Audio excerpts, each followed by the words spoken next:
The Writer's Dossier podcast is a proud member of the Authors on the Air Global Radio Network. I'm Steve Urszenyi, and this is my Writer's Dossier. No writers were harmed in the production of this podcast.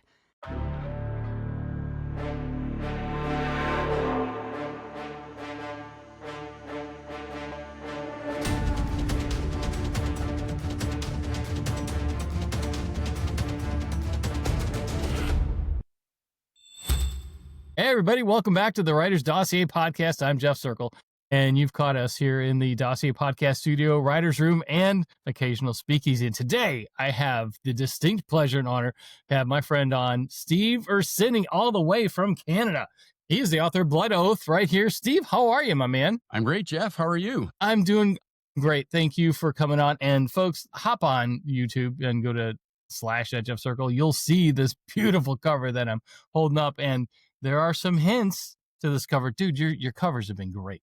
Oh, yeah, I couldn't be happier.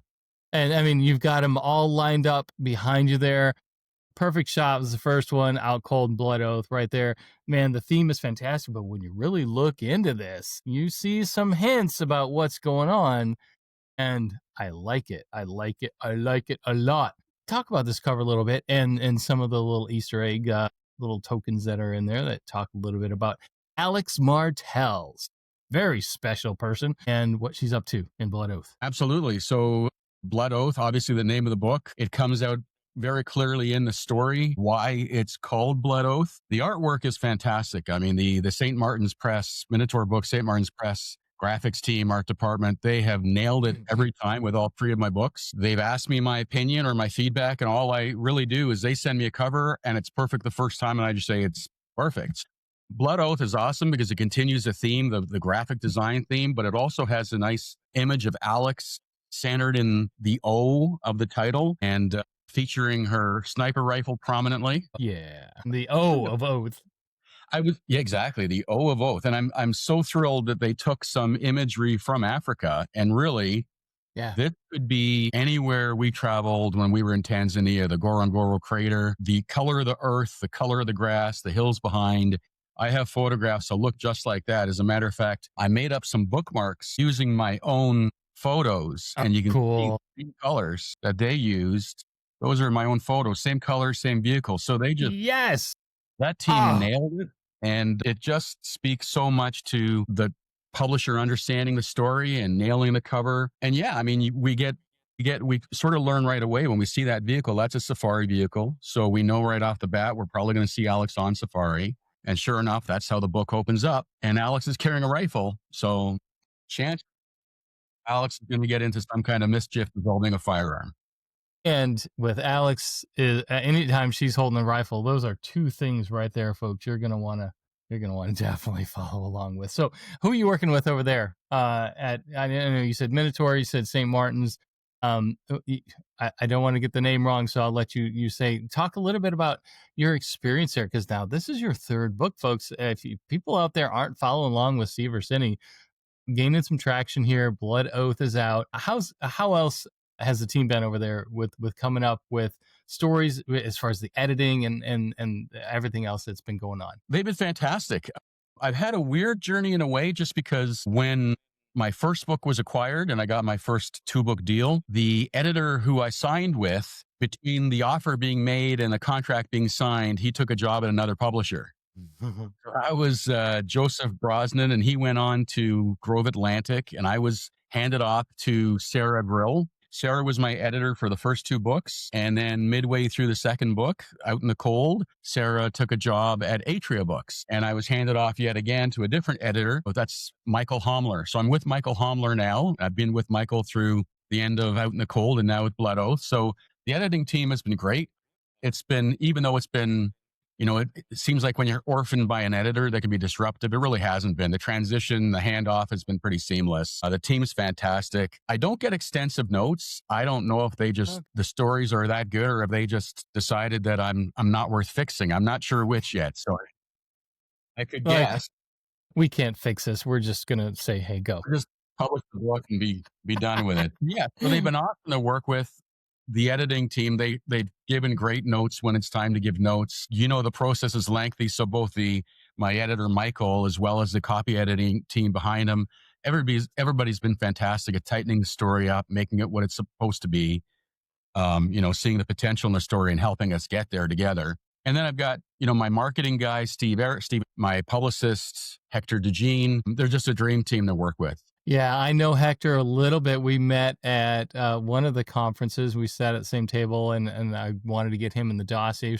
I got to see if I forgot to post his dossier or not. Oh, Hector's fantastic. So yeah, you do. You've got a great team over there. I went to a couple of the Minotaur special events that you've had over the years, and just I've always gotten a really good vibe. So I'm glad you're there. I'm glad you're doing well. Do me a favor, send the elevator back down for some of the folks out there who are in that phase right now and listen to the dossier, and they have a manuscript, they've been picked up, and they're just a little behind where you are now. Maybe their first book is coming out in 2026 and they're about to go into that process that you've been through 3 times now. Give them a little bit of advice on dealing with editors, maybe patience, or what they should really stand for, or insist on, if anything. Help give them a little bit of advice to make it easier for them as they go through this the first time. Yeah, I mean, the beauty of it is, the whole publishing process, traditional publishing, it's a collaborative process. So when if you're fresh into this from a different profession, different industry, as most people are, obviously,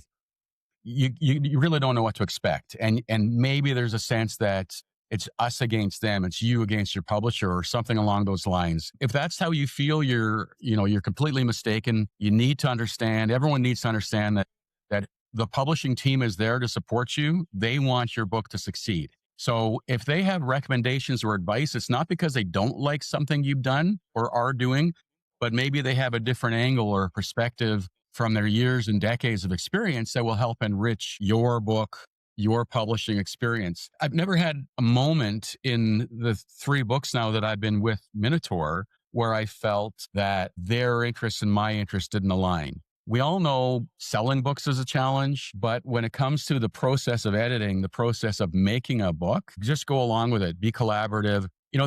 There's times probably to dig your heels in and say, no, I really want it this way. But I never found, even sort of the strongest editorial advice I might have received.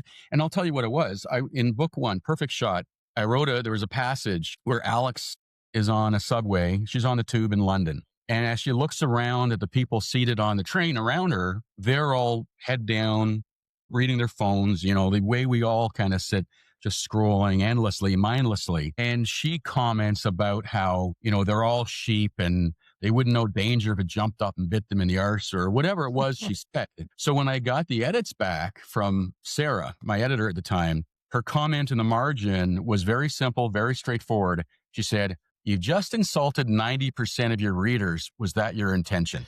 Wait, She didn't say, "Oh, scratch that out. That's terrible. That's awful. You can't say that." She just brought it into perspective for me as to how it would be received by the reader. So, and when they do that, and when I read that, there's times when you need to go dark in your writing and you scratch at scar tissue. You might wrap around your soul for protection if you've been in the military or emergency services for decades, like I have. So sometimes when I go dark, maybe I go a little bit too far. So Sarah she was on the back of the horse, kind of pulling the reins and reining it in. And it just took that comment for me to read it and recognize, yeah, she's right. I went too far. You could say the same thing without being insulting. So ultimately, I guess what I'm saying is, remember, it's a collaboration between you and your team, and they want what's best for your book as much as you do. Don't take anything personal. For sure. Okay. Well, folks, there you have it from Steve Urszenyi, author of Blood Oath, this beautiful book here, coming out November 18th. Are we still on track for that day, brother? Absolutely. Fantastic. You can grab it wherever you get your books, and also go to steveurszenyi.com.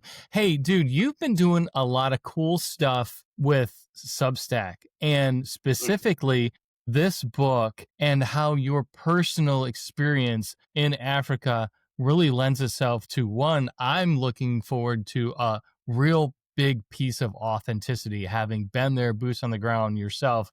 I've been to Africa too, and it's not the same as you think. When you get there, all of a sudden it's real and unlike any other place, really. And you saw some really cool stuff. So share with us the series that you've been posting about Africa and how that timeline works with you writing the book and you coming up with things about your experience there versus when it went into the book and how that helped. Yeah, completely. Lynn and I went on safari in 2019, which was really lucky. It was June, so it was 6, 7, 8 months before the pandemic kind of closed the world down. So we were really lucky. This had been a lifelong dream for Lynn in particular, my wife. I'd always wanted to go, but it was really something in her heart she wanted to do. And we kept putting it off, finances, raising kids, all that. So we went and finally in 2019. And thankfully, when we go on big journeys, whether it's cross-country journeys on the Harley or whatever it is, Lynn keeps a daily log, a journal. And I cheat a little. In the newsletter, I say it's kind of my journal, whatever. But really, I'm cheating because I'm taking poetic license a bit because it's Lynn's recollections. And I read her notes on our safari and I remember what it is we did. So when I was researching Blood Oath, I didn't know at the time I was going to write a book. I thought I would like to, but I hadn't figured out yet how I would translate my experience in Africa, our safari experience, into an Alex Martel story, thriller, or some other story. But then it seemed to be the natural progression in the Alex Martel series to do that. So it was nice because when I was going through the notes, it just brought it all back. The sights, the sounds, the smells, the incredible variety of wildlife and animals, the people. And I thought, the best way to bring the reader into that world and help them prepare for the book rather than just have them jump into the book is to give them a taste of what it was actually like for me, what those experiences were that informed the story. So rather than going in cold to Blood Oath, which of course they can do, I thought, well, if they have a taste of what I experienced as the author, just as a regular Joe tourist guy, on safari, maybe that would enrich their experience reading the book. So I formed this idea of creating this 8-part series leading up to the publication of the book. So I think this morning, I'm not sure when you're going to post this video, but this morning, I think part 6 came out.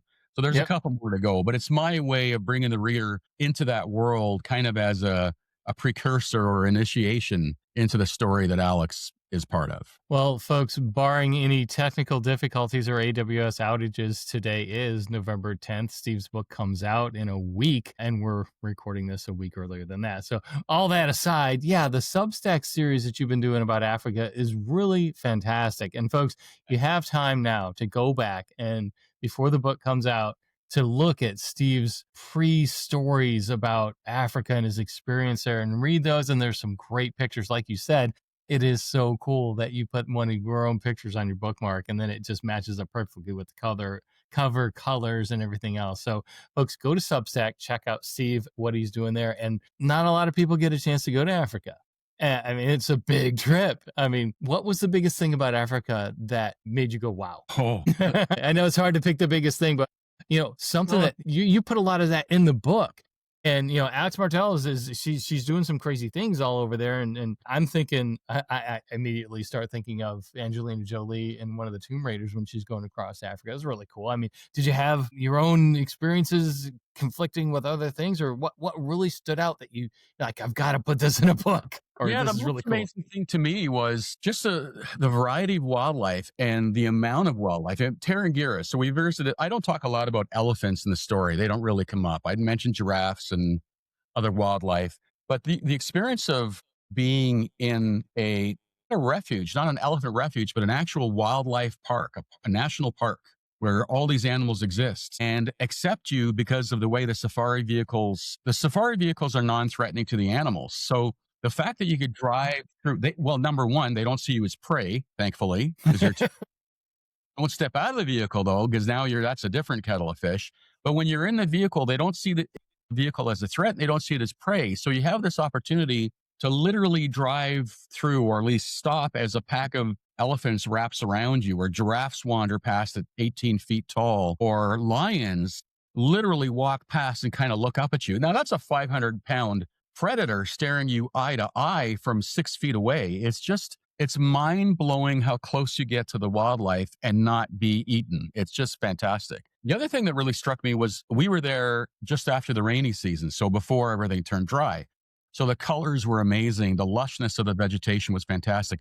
But the smells, and I mention the smells over and over in the book, it's an aroma like nowhere else. It's just the earth smells different. The air smells different. It's just something about it that just sinks into your soul. And if you can go to Africa, go. It's just a fantastic experience. So we're lucky, and I'm glad I was able to put some of it and hopefully give readers some of that experience in the story and in my newsletter series. You and I went to different places in Africa because the smells I remember. No, yeah, that was a whole nother story. Hey, so I want to talk about something a little personal with me and you, and I want to start off by saying thank you.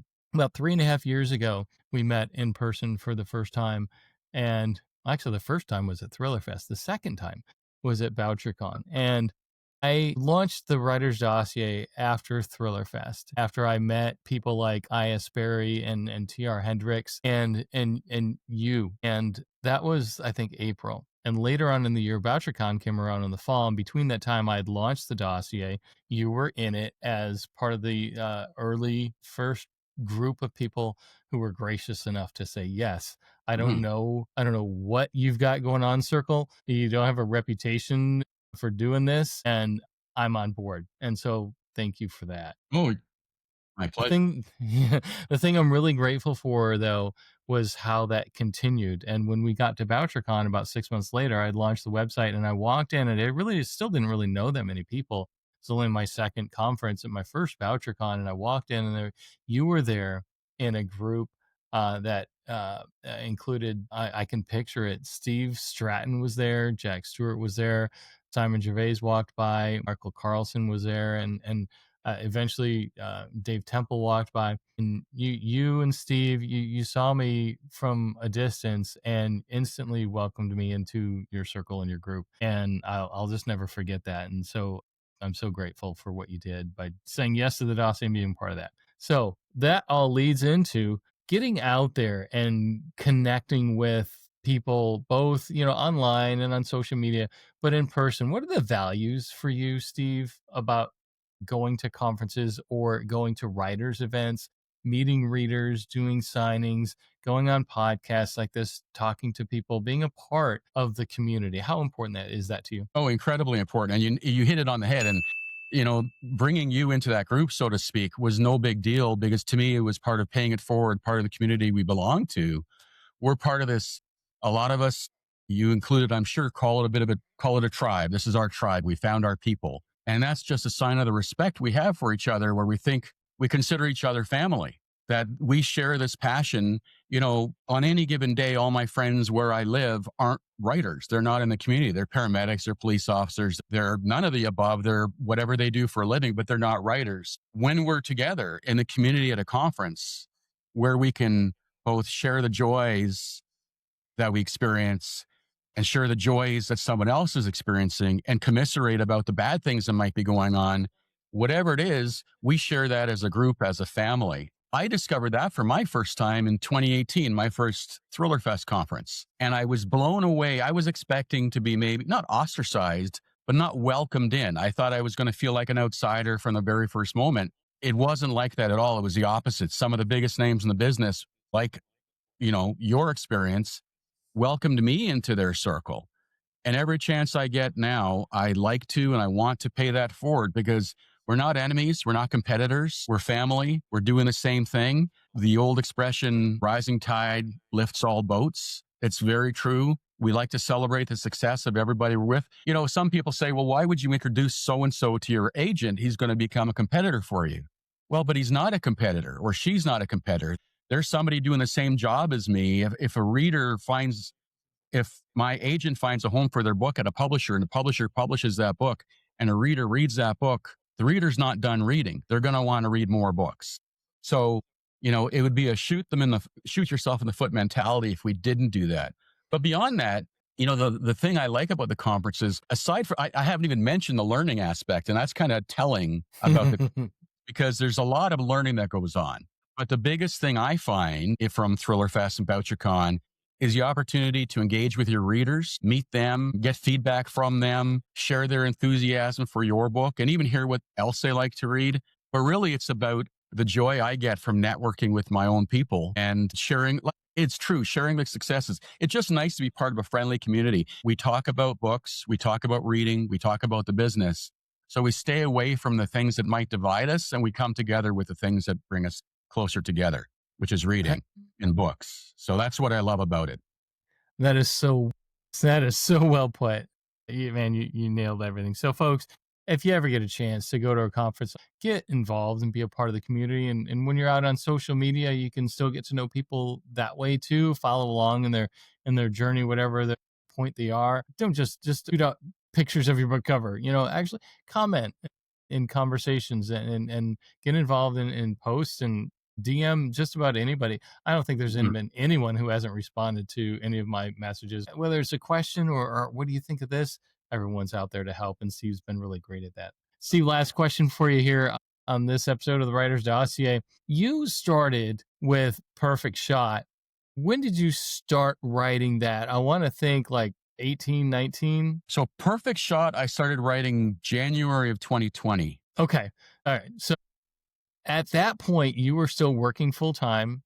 You've done so many really cool things, which make you really qualified to write a book like this. You've been a combat medic. You've done tactical ERT type things, and you've also been a first responder for radiological, biological, chemicals, things like that. So really cool background, but you retired, and without we'll talk a little personal stuff here. Steve is no longer working full time and trying to write Perfect Shot. Now he is retired and he's written this one, Blood Oath. So how has it changed for you? Thinking back to that first book to now, it's like Steve's just sleeping in until 10:30, going on a motorcycle ride. Then he's going to go tinker around and write a couple pages, and then smoke a brisket or something. It's like, how's it different for you now? Well, if you go back before Perfect Shot was actually my second book in the Alex Martel series. So the first one, if you go back further, between 2014 and 2017, I got halfway through the first book one, which is in a binder over there called By a Long Shot. There it is. Okay. And I took another 6 months to finish By a Long Shot so I could go with a completed manuscript to Thriller Fest. Okay. I was still working full time. And then when we went on submission a year later with that book, after I got my agent in 2019, so it was a year to get an agent, another year to fix things up and go on submission. Then the pandemic happened. The week we went on submission, the pandemic happened, shut down the publishing industry, pulled my book out of submission. And I had already started writing book 2. I was still working full time. I'd been full time with the first book. What changed was having the contract. I mean, finishing Perfect Shot, I didn't have a contract, but then suddenly I did. I had a 2-book deal. I was no longer working full time as something else. Now I was a full time writer. And when people think, oh, you're a full time writer, like you said, you can go smoke a brisket. That doesn't happen because now you've got a deadline. And now there's all these other distractions, the marketing, see what everybody else is up to in the business. I mean, you get busy and then you distract yourself so easily. So it's actually, I find it both refreshing, but a real challenge being a full-time author because it's not about carving out time anymore at the end of a workday. Now your whole day is your workday and you got to become efficient at getting the writing done, getting the research done, getting the writing done, getting the business side of writing done. So it's a real challenge. I'm happy I'm retired. When I retired, I was a commander of the province of Ontario's medical disaster response team. And we were deployed constantly for the pandemic. For basically, we'd managed quarantines for the federal government, for the provincial government. We were consulting on all kinds of things. So we were going, it was just crazy in my schedule. So I was ready to retire. But I tell you, it didn't get much less busy once I got a contract and shifted my job to full-time writer. But I'm happy to be in the position I'm in, loving it, Jeff. And what more can I say? It's been a blast. Well, I'm really happy for you. Folks, go out and pre-order Blood Oath by Steve Urszenyi. Follow Steve. Get to know him. Go to Steve Urszenyi, SteveUrszeny.com. Follow him and definitely grab onto that Substack. Steve, which social media outlet should people look for things from you the most? What's the big one you use the most? I would say X or Twitter is the most. and Instagram and Facebook. But I would say Twitter is the biggest one to grab a hold of me at. All right, folks, there you go. Get Steve's new book, Blood Oath. And dude, thanks for coming on the Writers Dossier. It's so good to have you. That cover right there, he's holding it up, folks. Watch this episode on YouTube. Steve's got a little house to work going on there in the background with that shelf. It's looking really good with all his other books. If you haven't read any of the others, you can grab those, but you can also jump right into Blood Oath right off the bat. So grab it now, get it. You're going to love it. Trust me. I have my copy. It's fantastic. Steve never lets you down. Follow him on X and Substack. Steve, thanks so much for coming on the Writers Dossier. It's great to see you again, bro. Thanks for having me, Jeff. Really appreciate it. You betcha. Bye, everybody. The Dossier Podcast is a production of The Idea Academy.